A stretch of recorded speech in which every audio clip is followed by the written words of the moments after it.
Yesu Kristo akufitiye amakuru meza arengeye ay'abantu bakubwiye bakwihebuje kw'ibyawe bitagishoboka ariko mwene data siko biri kuko amakuru ya Yesu avuga abiteze Uhoraho bakira.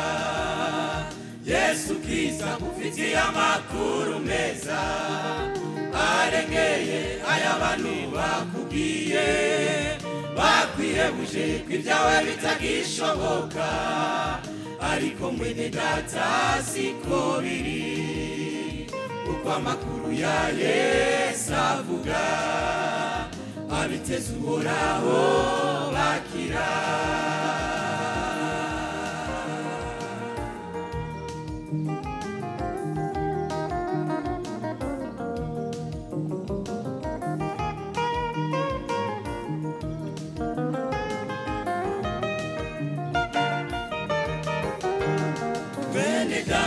Yacucika intege ibyo bibazo byawe Yesu arabizi nubwo zitonoma ariko ziraziritse ntibiguteye ubwoba ntacyo bizokugira ntiwihebure ntuve ku Mana ntuzohave wisigira abantu.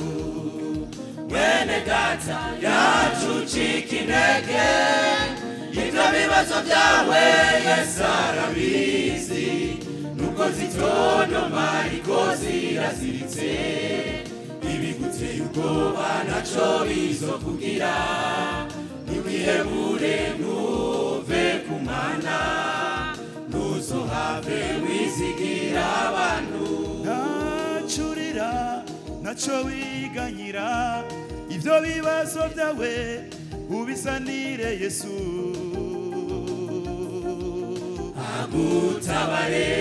ntacurira ntacyo wiganyira ibyo bibazo byawe ubisanire Yesu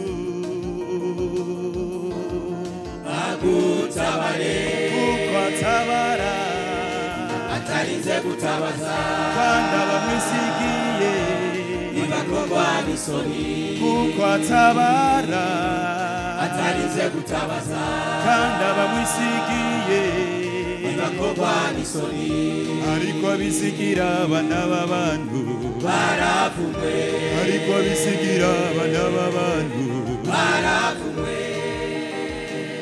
Kwisigira Imana bene data narabonye n'ibitetereza kwisigira Imana bene data narabonye n'ibitetereza Mana we kwisigira Imana bene data narabonye n'ibitetereza we kwisigira Imana bene data narabonye n'ibitetereza narabonye n'ibitetereza narabonye n'ibitetereza oh narabonye n'ibitetereza narabonye n'ibitetereza.